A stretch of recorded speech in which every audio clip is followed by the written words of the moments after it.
My interest in the ocean was sparked early on by the undersea world of Jacques Cousteau, which aired on television in the 60s, and no one had ever seen anything like that, I think, before he had started doing those specials, and it was just like landing on the moon for me.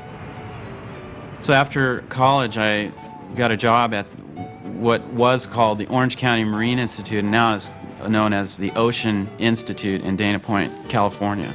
Harry Helling, the director, asked me to do a comic book about tide pool ecology. And so I came up with this idea of doing this comic book called The Intertidal Zone.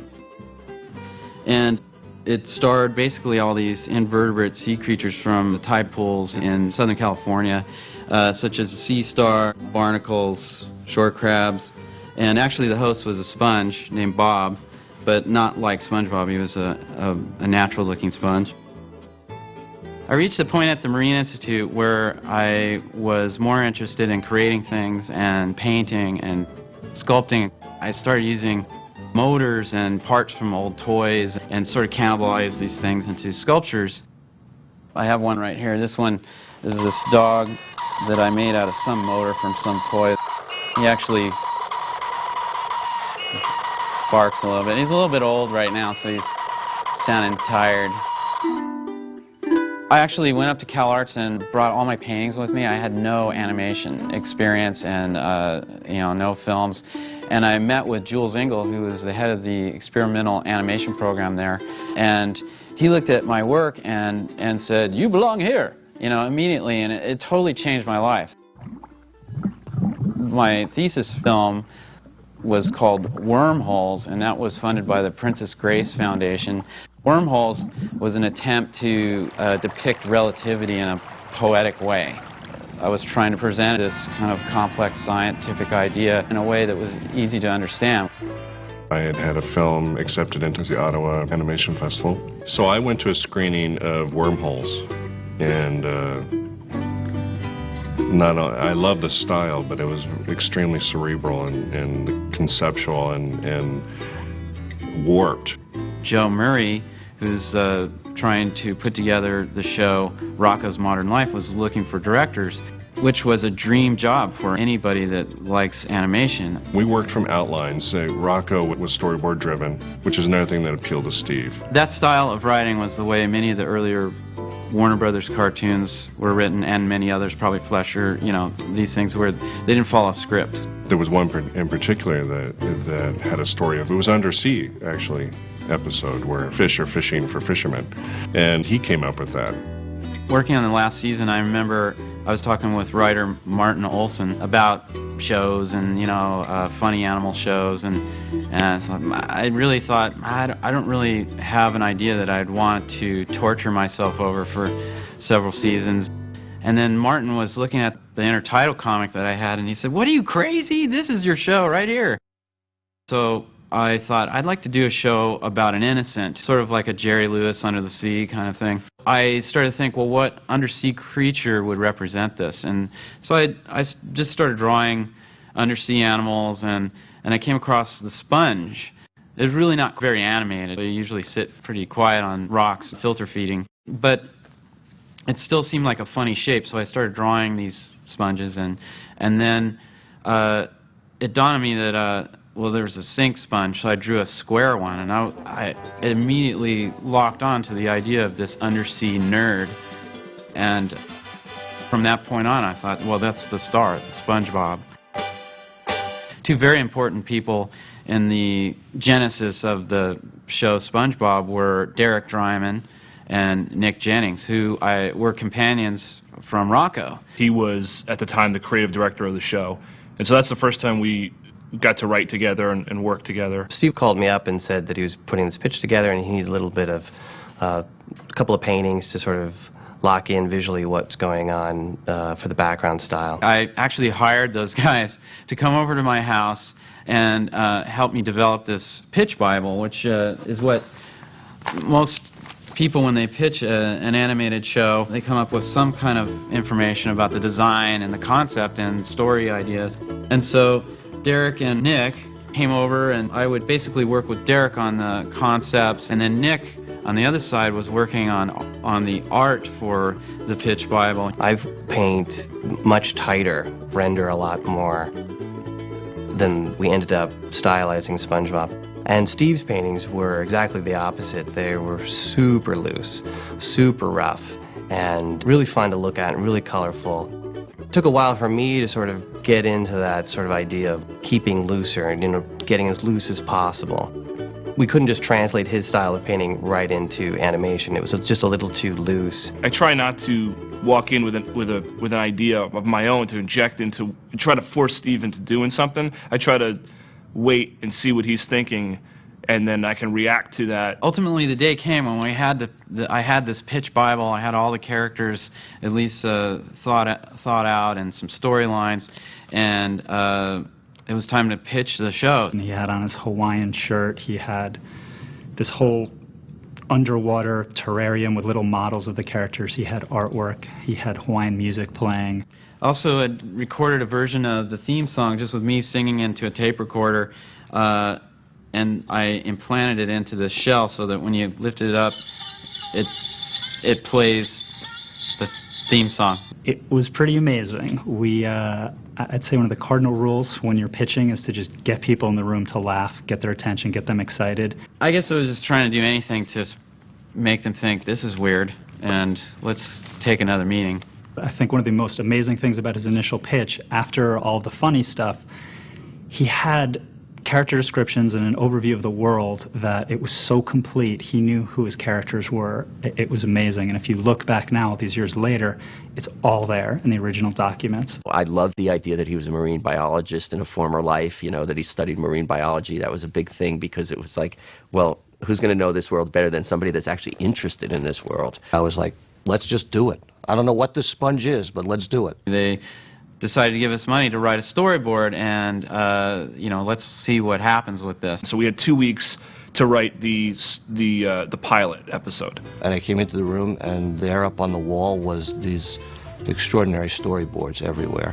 And Steve and his team were there, and they put on a performance which I wish I had on tape. He started to pitch the show, and it was like, oh my God, this guy is good.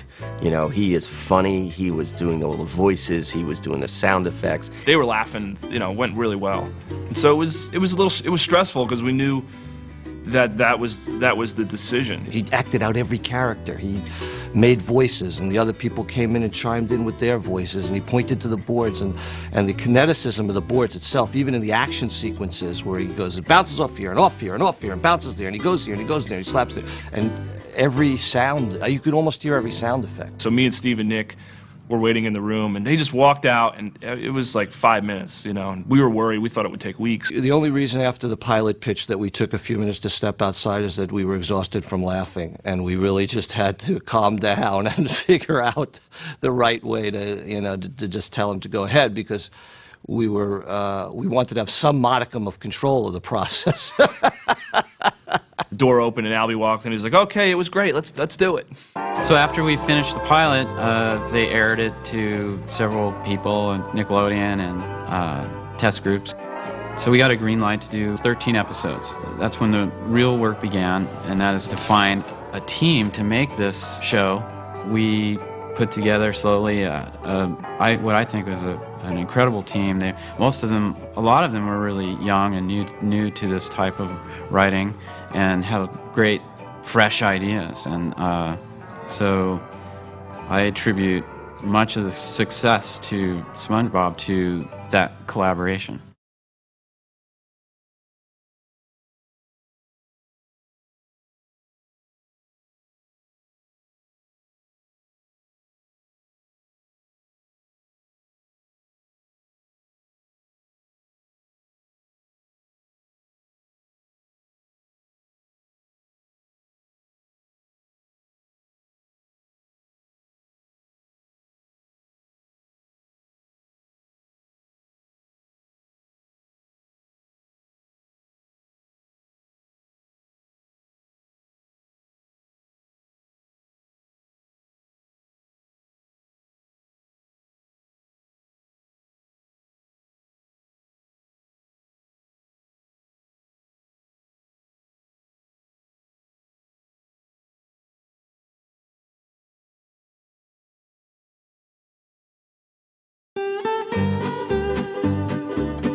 We really used animation to its fullest extent. A lot of people aren't doing that these days. They're trying to keep it, reality based. This was a cartoon show. There's a time and a place for a script-driven show. There's a time and a place for an artist-driven show, and I think SpongeBob works best because it's a cartoonist-driven show. And we got to do a lot of cartoon gags, exploited animation as much as possible. I hated pitching. It was, so it was an extra effort to I have to draw and pitch. I wouldn't let that thing in my house, even if it was potty trained. You sit on a potty. And we'd have to pitch to, the 40 people in the crew. Before that, it would be, a sleepless night. Just tossing and turning because I have a fear of crowds. But what would happen is the next morning I would, tons of sugar, lots of espresso, extra sugar in my Coca-Cola, run around the block, and then get in there and just try to pitch and try not to look at all the faces. And we just go through it. And hopefully you get the laughs and they don't pick up on how nervous you are. The cut line, he turns it again, and Patrick falls off. Turns it again, turns it upside down, again. Finally, it strikes it up and hears.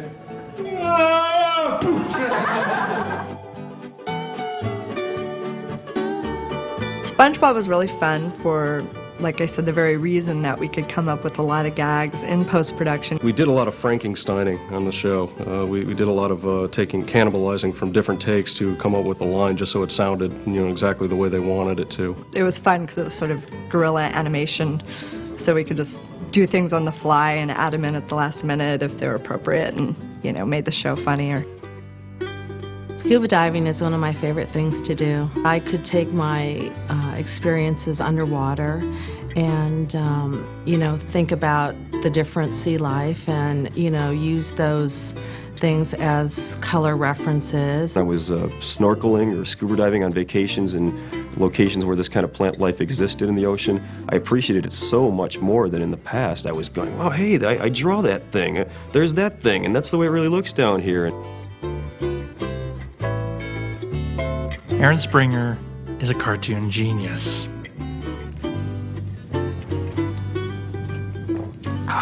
And the hardest thing about working with Aaron is that he has about 20,000 ideas for every one idea that I have. Sherm hated when I used Sharpies because it would give him a headache. So, but I think he secretly liked it. Life in a cubicle. It's sad. I think it's easy, don't you? Sit down, have a bagel maybe, some coffee, draw a few pictures, la la la la. No, it's not that simple. But it was kind of fun because you have a lot of interaction with people around you. But the problem with that is when you want to get something done and you're trying to concentrate, it just doesn't happen.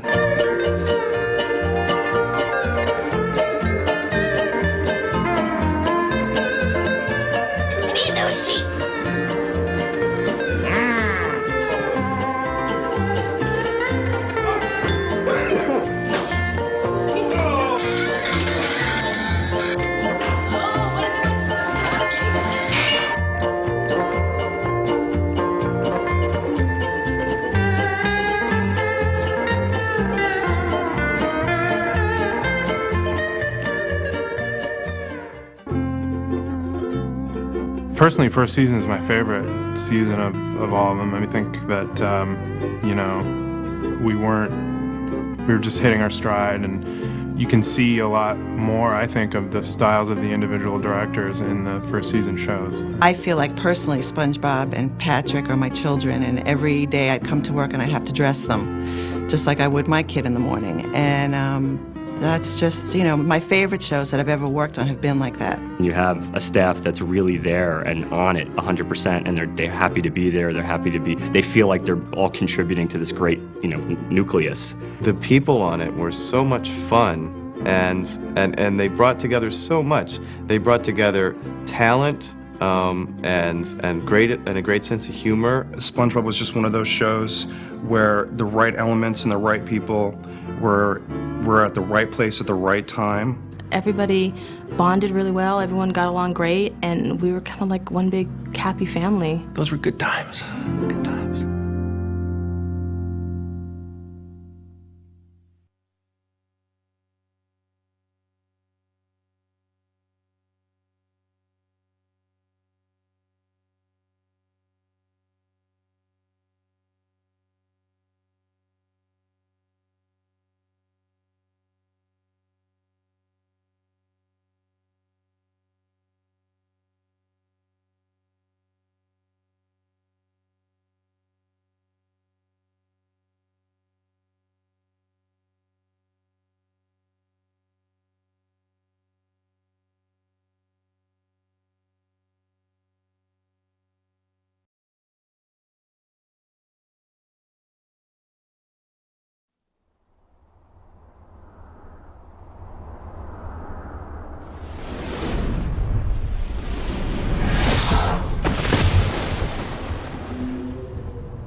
I can't take off my pants. Look, it's the haunted mattress. It's a gift. A gift from a friend. SpongeBob, I was so worried, I thought something terrible had happened. You must think I'm pretty dumb, huh? Nothing personal, lad. That's it. I'm moving out of this neighborhood. Take 2, 6, 7, 7, 9. Maybe it's the way you're dressed. I'm not crying. I'm laughing. As far as casting goes, my approach was first have an idea in my head for each character before going to a casting director who would find some potential people for that role. So we basically found these people that sounded, I guess, like the voice that I crudely could do for the characters. We really spent a lot of time and a lot of sessions just figuring out what his laugh would be, how he would sing, how he would cry. Steve spent a lot of time dialing SpongeBob in. I remember Tom, he was looking in the mirror and looking at himself, and he said something like, "Oh, what's a sponge with square pants and a tie, thinking that I could get a job at a fast food restaurant." One crying Johnny coming up. I thought about that name SquarePants, and I thought it was really funny. It describes what SpongeBob is literally, but also I think it's his character. He's a starchy little square guy, well-meaning, clean-cut little nerd. We knew that we wanted SpongeBob to be a character of indeterminate age, much like Jerry Lewis, or physically very, very rubbery and insane, you know, kind of a man-child, but you can't really pin it down. He goes to school like a kid, but he has a job like a grown-up. Hall monitor SpongeBob reporting for duty, ma'am. I'm ready to assume my position in the hall. You know, the character that Jerry Lewis played in those movies was very SpongeBob-ish in that his enthusiasm and desire to help people would often start a snowball rolling down the hill. Broken traffic light. Who's to say my monitor duties should end just because the bell rang? I can be helpful anywhere. This looks like a job for the hall monitor.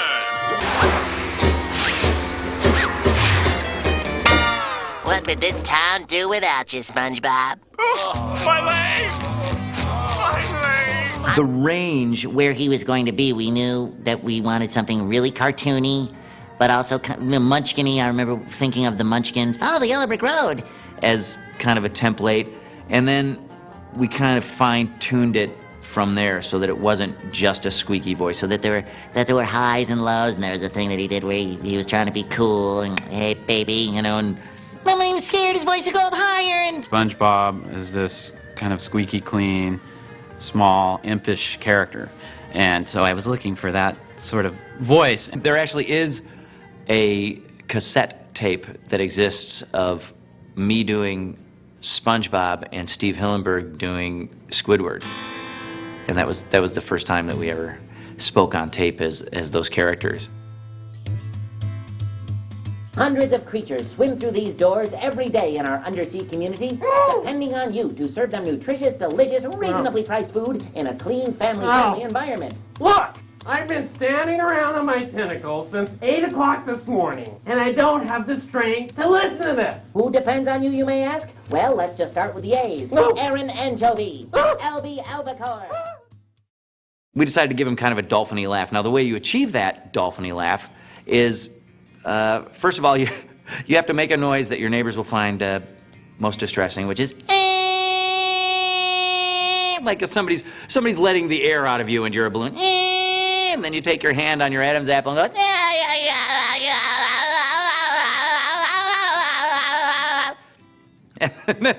and then they give you money and your parents say, wow, that's weird that you can actually make a living doing that. Squidward is this curmudgeon, snotty, aloof, a wannabe artist. In a way, Squidward is the guy I can identify with most because he's a lot like us. It's a rock! A rock! He looks at SpongeBob, you know, he is crazy at times, and no one seems to notice except Squidward. It's a big, beautiful, old rock. Oh, the pioneers used to ride these babies for miles, and it's in great shape. SpongeBob! Will you forget the stupid pioneers? Have you ever noticed that there are none of them left? That's because they were lousy hitchhikers, ate coral, and took directions from algae. And now you're telling me they thought they could drive rocks? He's got a good heart. He just covers it with this curmudgeon shell. I knew it! SpongeBob. You do care. No, I don't. I do not. That was just a cover. I don't. Yes. You actually care for that thing? Squidward has this big honking nose, and he's a bit of a malcontent. And so I just put everything up in the nose and gave him the oh, please attitude, and, well, there it was. Hold on there, little square dude!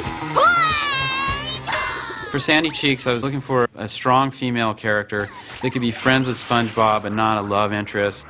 They really bang around and do karate together, kind of like stunt buddies. And so that gets him into trouble, creates some conflict in the way they challenge each other. So, what's your name? Sandy. Sandy's all about her mouth because of her huge teeth. So she's right here. She's right here at the front with her buck teeth. And that's pretty much how I find Sandy. I have to go to the teeth. There it is. What is it? Can't you see? It's Texas. Steve was funny because he sent me all this research on Texas and slang. We worked a lot with the pacing, because as a squirrel I thought she should be really spastic, and he thought she should be more reserved. But I think we found a happy medium. I'm not crying. I'm laughing. I appreciate what y'all are trying to do, SpongeBob, but home isn't about barbecues and pecan pies. Home is where you're surrounded by other critters that care about you. I was trying to think of a role model of somebody who was smart and from that part of our country, and the person that came to mind was Holly Hunter. And I don't actually know where she's from, but that sound, you know. So you'll stay? I'm staying. Welcome home, Sandy! Yay! Who needs dumb old Texas anyway? What did you say?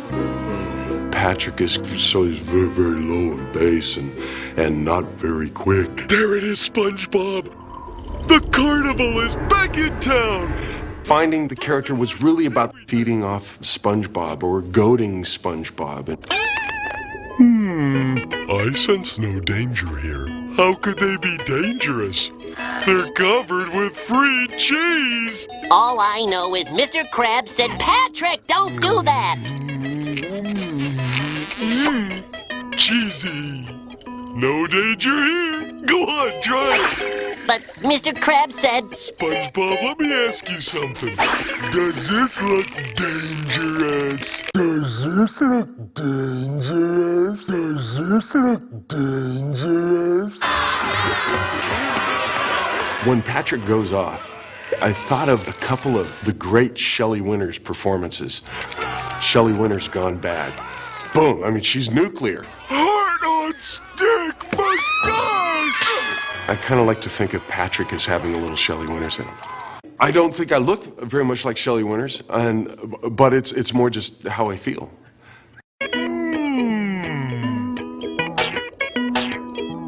That's off to jail for you, Mr. Krabs. Patrick, you're fired. But I don't even work here. Would you like a job? Starting now. Why would I? You're fired. Mr. Krabs is probably the only adult, with the exception of Mrs. Puff, in Bikini Bottom. Steve actually can take credit for the laugh. He wanted something different than a typical pirate laugh, but still a pirate laugh. I went in, I. And he said, no, do it faster. I. Do it faster. Do it faster. See that, Mr. Krabs, you will be responsible for bringing culture to this cultural wasteland we call Bikini Bottom. And not to mention the money. The money? He loves money, and that's really all you need to know.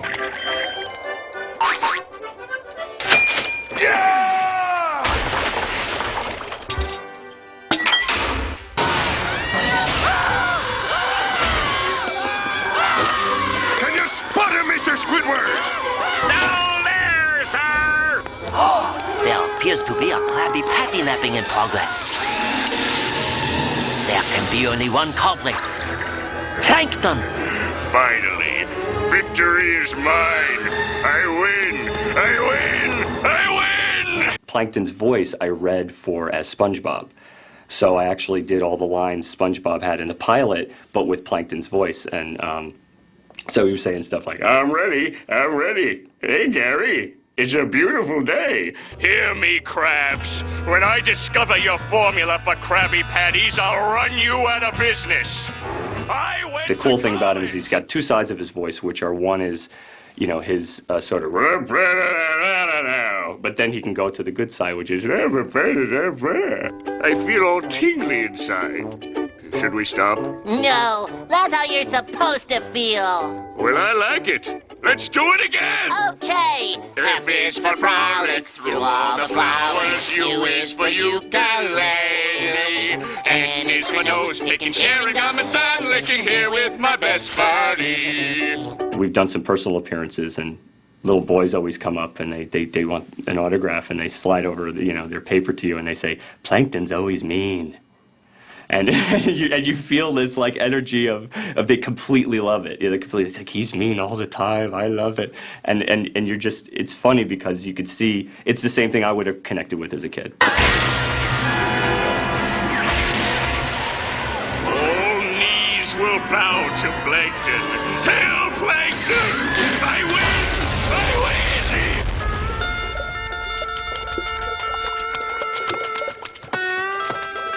Hey, free Krabby Patties! Hey, look at that! The incidental voices can be anything in the show that is not what they call the principal voices, which are the main recurring roles in a show. They are the little boy, the guy ordering a Krabby Patty. It's something different every show. I play incidental characters on SpongeBob SquarePants. The Halloween episode, I played a little girl fish who was making fun of SpongeBob. And in the Christmas episode, I played a little girl fish who had lost her 2 front teeth. So I kind of move around here and there. What is an incidental voice? Well, to me it is being at a wedding and telling a group of kids that you're not the voice of Sandy, but that you are on SpongeBob, and that you're just fish number 83, the occasional teen girl that's, oh, SpongeBob. It's different every show. It's like, boy number 2 or, eel number 76 or thought bubble number 7. Sometimes I do like a little kid voice. Or an old person's voice like that, or monsters. Hello, brothers. Often of a copfish. Son, we're looking for the maniac. Have you seen this man? We usually have a great time during the records, which I think has a big influence on what you actually grab out of that. I think everybody really was suited. We always have the opportunity out there to do as best we can, and as an actor, we all appreciate that from Steve. they're all just really great people to be with, and people that I'm learning from all the time. I mean, astounded by some of the voiceover artists that come in there. It's like, I just need to step down, because these are the masters. It sounds stupid to talk about cartoons this way, but you know, really, Tom and Bill and Carolyn and Roger as Squidward, for sure, they're not really in the room. The real people aren't really in the room for a few hours. It's Bikini Bottom, you know, very much like channeling. It's a very Shirley MacLaine kind of a thing, where for 4 hours you're this sponge.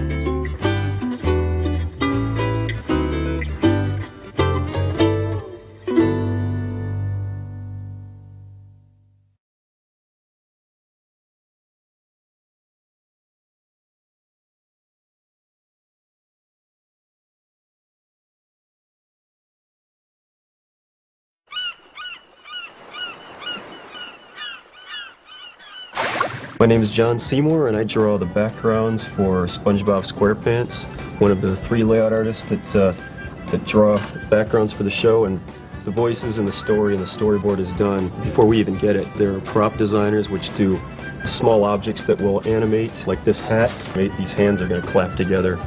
This is the list of the drawings that I have to do for this show. It's really tiny because he shot it down so we could put all the notes from the breakdown on the same page.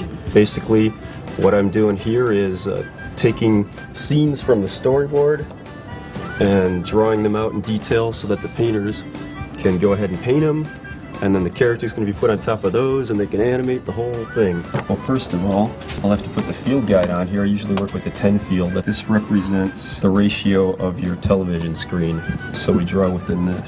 I start with the blue pencil because that way you don't really have to do a rough first. You can kind of do the rough in the blue real light. Just shows you where the line's going to occur. And put some hills back here. When you're in Goo Lagoon, all it is sand and goo. The waves, which are going to animate, these would actually be on another level and they'd be in red. And this is something that we do a lot of on this show, the bamboo posts in the ground. That's going over a hill. Got to finish it off by showing what sort of terrain it is. This is sand, so we do some little sand indications. And of course the clouds.